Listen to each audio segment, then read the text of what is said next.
বিগত পর্বে আমরা আলোচনা করেছিলাম শিশুর হাঁটা চলা এই বিষয়গুলি, কেমন করে সে সামাজিক উপাদান জন্মানোর পর থেকে ক্রমশ অন্তরীকরণ করে, ইন্টারনালাইজ করে এবং এই সামাজিক উপাদানগুলিকে অন্তরীকরণ করে কেমন করে সে এদের নিজের অভ্যন্তরের উপাদান করে নেয়। এটা তখন ব্যক্তির নিজস্ব সম্পদ হয়ে ওঠে।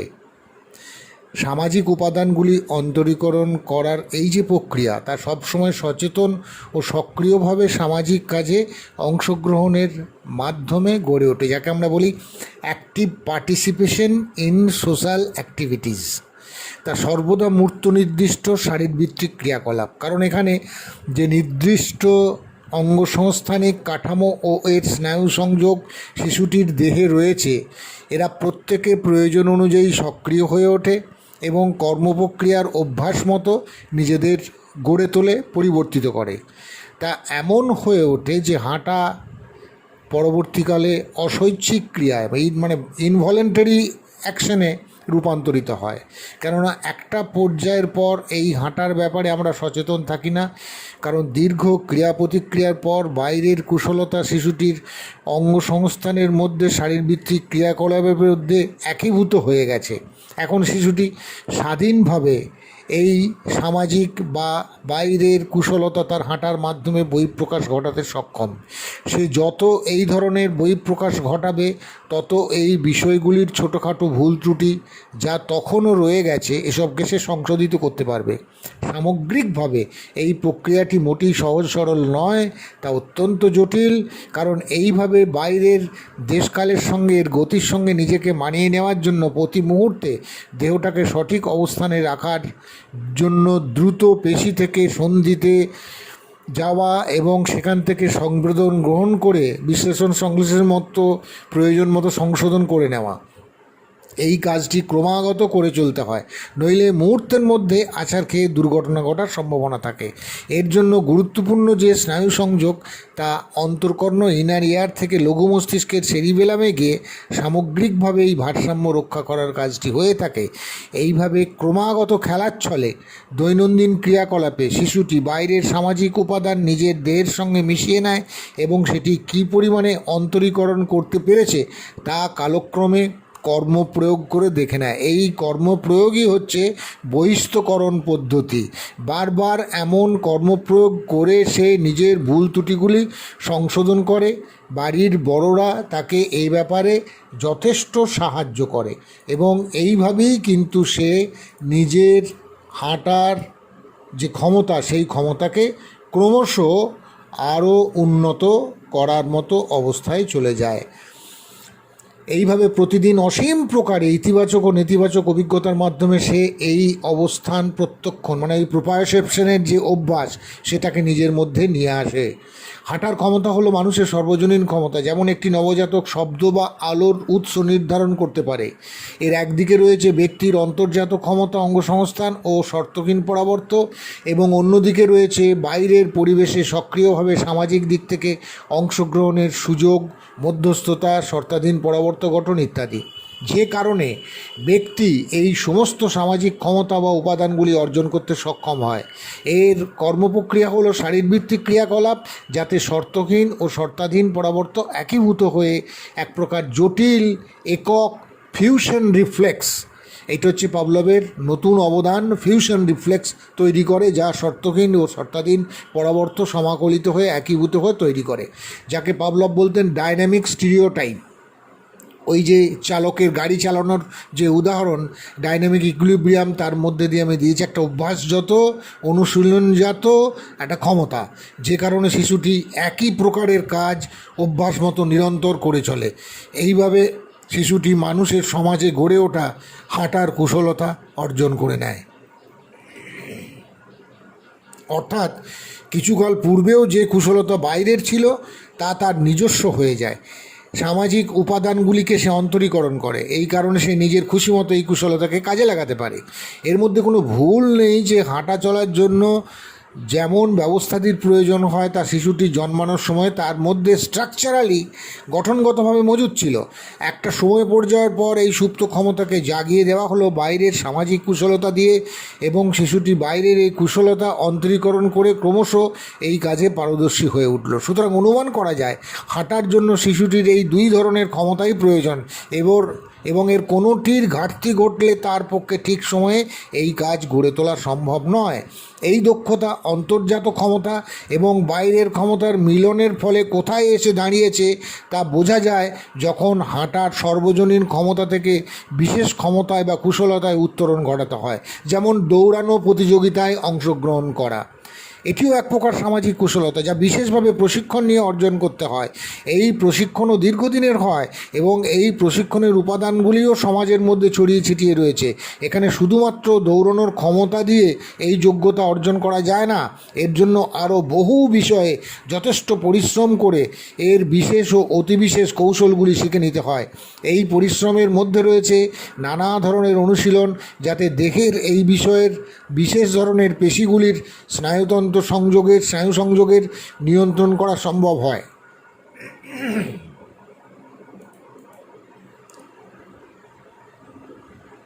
একই কথা বলা যায় পাহাড়ে চড়া সম্পর্কে, মাউন্টেনিয়ারিং যেটাকে আমরা বলি। এ ব্যাপারে বহু বছর ধরে সমাজ ইতিহাসে এক ধরনের কুশলতা বিকশিত হয়েছে এবং এর প্রশিক্ষণের উপাদানগুলি সমাজের মধ্যে ছড়িয়ে ছিটিয়ে রয়েছে। সুতরাং এই সমস্ত শিক্ষার উপাদানগুলি হলো সামাজিক উপাদান। সমাজের মধ্যে এই উপাদানগুলি রয়েছে, যে কেউ এসব অর্জন করতে চাইলে তাকে সক্রিয়ভাবে এই সমস্ত বিষয়ে অংশগ্রহণ করতে হবে, কিন্তু সর্বাগ্রে প্রয়োজন হবে তার হাঁটার ক্ষমতা। হাঁটার ব্যাপারে তার কোনো অক্ষমতা থাকলে সে এই কাজ করতে পারবে না। তাই হাঁটার ক্ষমতার উপর ভিত্তি করে এই বিশেষ ক্ষমতা তাকে অর্জন করতে হবে। নাচের ক্ষেত্রেও এই একই কথা কিন্তু আমরা বলতে পারি। সেই আদিম সমাজ থেকে কয়েক হাজার বছর ধরে এমন নাচার কলাকৌশলগুলি সামাজিক উপাদান হিসেবে ছড়িয়ে ছিটিয়ে রয়েছে। সভ্যতা যত এগিয়েছে তত এই কুশলতা দক্ষতা আরও পরিশীলিত হয়েছে। আদিবাসীদের নৃত্য, লোকনৃত্য, যৌথ নৃত্য, ব্যালে নাচ, বলরুম, কত্থক, ভরতনাট্যম, ওড়িশি এমন অসংখ্য নাচের ধারা বিকশিত হয়েছে দেহের অবস্থান প্রত্যক্ষণকে আরও দক্ষ, আরও কুশলভাবে গড়ে তোলার জন্য। আমাদের দেশের উদয়শঙ্কর এর সব থেকে বড় উদাহরণ, যে তিনি এদেশের সমস্ত নাচের কৌশলকে গভীরভাবে অনুশীলনের মাধ্যমে এসবকে অর্জন ও প্রয়োগ করতে সক্ষম হয়েছিলেন নিজস্ব ক্ষমতায়, নিজস্ব কায়দায়। এই উপাদানগুলি সামাজিক প্রশিক্ষণের মাধ্যমেই তিনি অর্জন করেছিলেন। এর জন্য অন্য কোনো বিকল্প ছিল না, কখনো থাকতে পারে না। সক্রিয়ভাবে সামাজিক দিক থেকে অনুশীলন করে, অংশগ্রহণ করে তবে এই কাজ অর্জন করা যায়। যে সমাজে নাচ শেখার কোনো চল নেই, সেখানে কেউই নাচ শিখতে পারবে না বা শেখার জন্য উৎসাহিত হবে না। এখানেও মনে রাখতে হবে, কেউ যদি ঠিকমতো হাঁটতে না পারে তাহলে সে নাচ শিখতে পারবে না। সুতরাং নাচ শেখার জন্য প্রাথমিক যোগ্যতা হলো হাঁটতে পারার ক্ষমতা। তার ওপর ভিত্তি করে সে নাচ শেখার বিশেষ কুশলতা অর্জন করতে পারবে।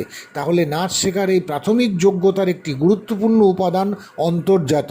কিন্তু তাই দিয়ে নাচ শেখা সম্ভব নয়, কারণ নাচ শেখা হলো বিশেষ ধরনের কুশলতা, যা অর্জন করার জন্য দীর্ঘদিন ধরে জমে থাকা সামাজিক কুশলতাগুলিকে অর্জন করতে হবে।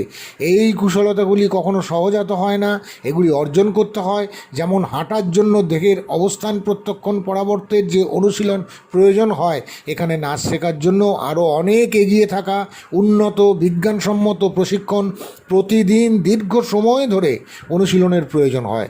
তবেই একমাত্র এই বিশেষ ক্ষেত্রটিতে কুশলতা অর্জন করা সম্ভব হয়। ঠিক একই কথা বলা যাবে খেলাধুলার প্রতিটি বিভাগের প্রতিটি ক্ষেত্রে, যেখানে অত্যন্ত আধুনিক ধরনের জটিল বিজ্ঞানসম্মত প্রশিক্ষণ আবশ্যিক। এই বিষয়গুলিতে ব্যক্তিরা যখন তাদের পারদর্শিতা দেখিয়ে থাকে, তখন আমরা অনুমান করতে পারি কী পরিমাণ দীর্ঘ প্রশিক্ষণের ফলে সে এই ক্ষমতা অর্জন করতে সমর্থ হয়েছে। তবে এই সমস্ত ক্ষমতাই সামাজিক উপাদান, যা থেকে সে অন্তরীকরণ করেছে, শিখেছে, সমাজের উপাদানগুলিকে অন্তরীকরণ করেছে। সুতরাং এই বিশেষ ক্ষমতাগুলি কখনোই সহজাত হতে পারে না। এই সমস্ত ক্ষমতা সামাজিক উপাদান, এবং ব্যক্তি এই ক্ষমতা অর্জন করতে চাইলে তাকে সমাজের কাছেই হাত পাততে হবে। এই বিশেষ ক্ষমতাগুলি যথা নাচা, খেলাধুলা, পাহাড়ে চড়া ইত্যাদি হলো উপরিকাঠামো। সুপারস্ট্রাকচার, যার ভিত্তি হলো সর্বজনীন ক্ষমতা হাঁটা। এটাই হচ্ছে ফান্ডামেন্টাল ইনফ্রাস্ট্রাকচার বা বুনিয়াদ। হাঁটা হলো ফিউজ রিফ্লেক্স, যার ওপর দাঁড়িয়ে ব্যক্তি এই বিশেষ ক্ষমতাগুলি বিকশিত করতে পারে। এটা শুধু এই ক্ষেত্রেই নয়, মানুষ জন্মাবার পর থেকে পরিণত হওয়া অবধি যে ক্ষমতাগুলি অর্জন করে থাকে এর দুটি অংশ থাকে, একটি সর্বজনীন বা ইউনিভার্সাল এবং এর পরেরটি হচ্ছে বিশেষ বা স্পেশালাইজড। সর্বজনীন ক্ষমতা প্রতিটি মানুষ জন্মানোর পর অর্জন করতে পারে এবং এর দুটি অংশ রয়েছে, একটি অন্তর্জাত ক্ষমতা যা জন্মানোর পর স্ট্রাকচারালি সহজাতভাবে আমাদের মধ্যে চলে আসে গঠনগত দিক থেকে, এবং অন্যটি সামাজিক ক্ষমতা যা শুরুতে পরিবার সমাজের প্রতিবিম্ব হিসেবে আমাদের দিয়ে থাকে। এই সহজাত ক্ষমতা ও পরিবার সমাজের অর্জিত ক্ষমতা একীভূত করে আমরা ফিউজ রিফ্লেক্স গড়ে তুলি। এটি আমাদের পুনর্বার করা অভ্যাসের মধ্যে দিয়ে ডাইনামিক স্টিরিওটাইপ হয়ে ওঠে। এরা হলো ভিত্তি যার ওপর নির্ভর করে আমরা বিশেষ বা অতিবিশেষ ক্ষমতা অর্জন করে থাকি, এবং এই বিশেষ ক্ষমতা সম্পূর্ণ সামাজিক। এই কথাটা মাথার মধ্যে রাখতে হবে। তাহলে পাভলোভীয় মনোবিদ্যায় সামগ্রিকভাবে শিক্ষাগ্রহণ প্রক্রিয়া হলো নতুন সংবেদন ও বাক সংক্রান্ত অসংখ্য অস্থায়ী স্নায়ু সংযোগ তৈরি করা, এদের অনুসঙ্গজাত করা, অর্থাৎ বাইরের সংকেতের অনুসঙ্গে শর্তহীন উদ্দীপনার চাহিদা জোর বেঁধে যায়। বাইরের উদ্দীপনা বা অনুসঙ্গ কার্যকর বা ফলপ্রসূ না হলে অভ্যন্তরের চাহিদার কাছে তা অপ্রয়োজনীয় হয়ে যায়, ফলে নিস্তেজিত হয়ে নির্বাপিত হয়। তখন আমরা আবার অনুসন্ধান করে নতুন উদ্দীপনা হয়তো খুঁজে পাই যা আমাদের অভ্যন্তরের চাহিদা মেটাতে পারে, এবং এইভাবে নিরন্তর শিক্ষাগ্রহণ প্রক্রিয়া এগিয়ে চলে। এই শিক্ষা গ্রহণের অভিজ্ঞতাগুলি গুরুত্ব অনুযায়ী আমরা স্মৃতির ভাণ্ডারে সঞ্চিত করে রাখি, যাকে ওয়ার্কিং মেমোরি বলা হয়, এবং পরিবেশ পরিস্থিতি অনুযায়ী তা পুনরুদ্ধার করে থাকি। তুলনায় যে সকল বাইরের উদ্দীপনা অনেক বেশি মজবুত আকারে আমাদের চাহিদা মিটিয়ে থাকে, তা বারবার অনুসঙ্গিত হওয়ার ফলে পুনঃশক্তি সঞ্চারিত রিইনফোর্সমেন্ট হয়, ফলে তা নির্বাপিত বা নিস্তেজিত হতেও সময় লাগে বা অনেক সময় প্রায় স্থায়ী রূপে থেকে যায়।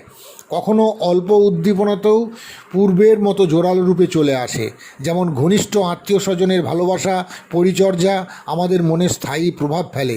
এইভাবে ক্রমশ আমাদের গুরু মস্তিষ্ক শিক্ষিত হয়ে ওঠে, যাতে যেসব শিক্ষা গুরুত্বপূর্ণ অগ্রাধিকার পায় তা বারবার অভ্যাসের মধ্যে দিয়ে আমরা প্রশিক্ষিত হই, কুশলতা অর্জনের চেষ্টা করি। আর যেসব শিক্ষা পরিবর্তিত পরিস্থিতিতে কোনো কাজে আসে না, সেসব স্নায়ুকোষের নিস্তেজনার মাধ্যমে আমরা ভুলে যাওয়ার চেষ্টা করি। এবার আমরা দেখব কেমন করে প্রথম সংবেদন জাতীয় সেন্সারি স্টেজ শর্তাধীন পরাবর্তন যে সংকেততন্ত্র তা কীভাবে ক্রিয়াশীল হয়। পরিবেশ থেকে শিক্ষাগ্রহণ বা জ্ঞানাত্মক প্রক্রিয়ার এই হলো প্রথম ধাপ। এর মাধ্যমে আমরা উপলব্ধি করতে পারি কোন পরিবেশের মধ্যে আমরা রয়েছি। সামাজিক প্রক্রিয়ায় সক্রিয়ভাবে অংশগ্রহণের ফলে এই ক্ষেত্রে যে শিক্ষাগ্রহণ হয় তা মূর্ত নির্দিষ্ট, যদিও তাৎক্ষণিক ধরনের, ইমিডিয়েট। তাই একে আমরা প্রত্যক্ষণ বা পারসেপচুয়াল স্টেজ বলে থাকি। এই দশায় প্রথম সংকেততন্ত্রের মাধ্যমে পরিবেশের সংবেদন, কল্পনা, প্রক্ষোভজাত চিন্তা প্রক্রিয়া ইত্যাদি ক্রিয়াশীল হয়ে থাকে, যা হলো বাকহীন নন ভার্বাল জগতের চারপাশের বিভিন্ন রকমের সংবেদন। এর কাজ হলো সংবেদনের মাধ্যমে বাইরের জগতের যে ছবি, ইমেজ, পিকচার পাওয়া গেল বস্তু ও ঘটনা প্রবাহ সম্পর্কে, এদেরকে আন্তঃসম্পর্কিত করা। এই সংবেদন ব্যবস্থা থেকে অভ্যন্তরীণ পরিবেশের অঙ্গসংস্থানের উদ্দীপনাও আমরা পেয়ে থাকি। এর মধ্যে রয়েছে শারীরিক ক্রিয়াকলাপ বা শ্রমের জন্য নিযুক্ত পেশি, সন্ধি ইত্যাদির অবস্থান প্রত্যক্ষণ সংক্রান্ত সমস্ত অঙ্গগুলি। এই অংশগুলির সঙ্গে যুক্ত যে স্নায়ুগুলি রয়েছে, এরা যদি অত্যন্ত শক্তিশালী বা দ্বন্দ্ব সংঘাতমূলক অতিরিক্ত পীড়নের জন্য বিশৃঙ্খল হয়ে পড়ে, তাহলে এখানকার এই বিশৃঙ্খলা নিচের দিকে লঘু মস্তিষ্ক এবং ওপরের দিকে বাক সংক্রান্ত শর্তাধীন পরাবর্ত অঞ্চলেও ছড়িয়ে পড়তে পারে। যেমন লঘু মস্তিষ্কে ছড়িয়ে পড়ার জন্য এর প্রভাব পড়তে পারে অভ্যন্তরীণ অঙ্গ প্রত্যঙ্গের নানাবিধ ক্রিয়াকলাপে, যে প্রভাবে আমরা দেহ থেকে উদ্ভূত বিভিন্ন ধরনের সাইকোসোম্যাটিক রোগের ক্ষেত্রে প্রত্যক্ষ করে থাকি। এইভাবে দেখা যাবে এক স্থানের বিশৃঙ্খলার জন্য সমগ্র মস্তিষ্কে এই কারণে বিশৃঙ্খলার সূত্রপাত ঘটতে পারে। এরপর আসছে বাক সংক্রান্ত সংকেততন্ত্র শর্তাধীন পরাবর্ত কেমন করে বাইরের পরিবেশের সঙ্গে অভিযোজন করে থাকে। ভাষা হলো উচ্চারিত এবং অনুচ্চারিত সংকেত মাধ্যম। উচ্চারিত মানে হচ্ছে যা আমরা কথায় বলছি, আর অনুচ্চারিত মানে হচ্ছে চিন্তা প্রক্রিয়া। এর দ্বারা আমরা বিমূর্তকরণ অর্থাৎ অ্যাবস্ট্রাকশন এবং সামান্যীকরণ জেনারেলাইজেশন করে থাকি। এটি হলো জ্ঞানাত্মক প্রক্রিয়ার যুক্তি বিচার বোধের স্তর, র্যাশনাল স্টেজ। এখানে আপাতভাবে সংবেদনের সংকেততন্ত্রের মাধ্যমে পাওয়া বিচ্ছিন্ন চিত্রকল্পগুলিকে আন্তঃসম্পর্কিত করে সিদ্ধান্তমূলক চিন্তা প্রক্রিয়া গঠন করা হয়, যাকে পাভলভ বলতেন মানবীয় গুরু মস্তিষ্কজাত মনন ক্রিয়ার মনন ক্রিয়ার বিশেষ বৈশিষ্ট্য, মানুষের বিশেষ বৈশিষ্ট্য। এই মনন ক্রিয়া যুগ যুগ ধরে পৃথিবীতে সঞ্চিত জ্ঞান ভাণ্ডার হয়ে রয়েছে, যা আমরা ব্যবহার করতে সমর্থ হই। এর দ্বারা আমরা লিখিত এবং কথার মধ্যে বিজ্ঞানের প্রতিষ্ঠা ঘটাই। ফলে আমাদের কোনো মূর্ত নির্দিষ্ট পথে অনুশীলন করতে হবে এ বিষয়ে আমরা নিজেদেরকে পরিচালিত করতে পারি। এইভাবে এই দশায় পরিচালিত হয়ে আমরা প্রথম সংকেততন্ত্র ও শর্তহীন পরাবর্তন ক্রিয়াকলাপকে পরিচালিত করতে পারি। দ্বিতীয় সংকেততন্ত্রের ক্রিয়াকলাপ বিশৃঙ্খল হয়ে পড়তে পারে যদি বহির্জাত বা অন্তর্জাত কোনো অত্যধিক উদ্দীপনা সংজাত দ্বন্দ্ব সংঘাতমূলক বাক সংকেত ভাষার এই সংকেততন্ত্রকে বিচলিত করে তোলে। অন্তর্জাত উদ্দীপনা অবশ্যই শেষ বিচারে বহির্জাতই হয়ে থাকে। এসব বাক উদ্দীপনার অত্যধিক দ্বন্দ্ব সংঘাত ছাড়াও আমাদের ভাব ও চিন্তা প্রক্রিয়ার মধ্যে থেকেই এই দ্বন্দ্ব সংঘাত তৈরি হতে পারে, অথবা নিচের দুটি সংকেততন্ত্র বিশৃঙ্খলার কারণেও এই সংকেততন্ত্র বিশৃঙ্খল হয়ে পড়তে পারে। অন্যদিকে এই ভাষা সংকেততন্ত্রর বিশৃঙ্খলা নিচের দিকে ছড়িয়ে গিয়ে নিচের এই দুটি সংকেততন্ত্র অর্থাৎ প্রথম সংকেততন্ত্র সংবেদন সংকেততন্ত্র এবং শর্তহীন পরাবর্তন যে সংকেততন্ত্র, এই দুটি সংকেততন্ত্র এমনকি দেহের ওপর এর প্রভাব এসে বিশৃঙ্খলা বাড়াতে পারে। কথ্য ভাষা যেমন কোনো ঘনিষ্ঠ প্রিয়জনের মৃত্যু সংবাদ এই তিনটি সংকেততন্ত্রের মধ্যে বিশৃঙ্খলা তৈরি করতে পারে, এমনকি দেহের মধ্যে নানা ধরনের উপসর্গও তৈরি করতে পারে, যেটা আমরা বলি সোমাটোজেনিক রিয়াকশন।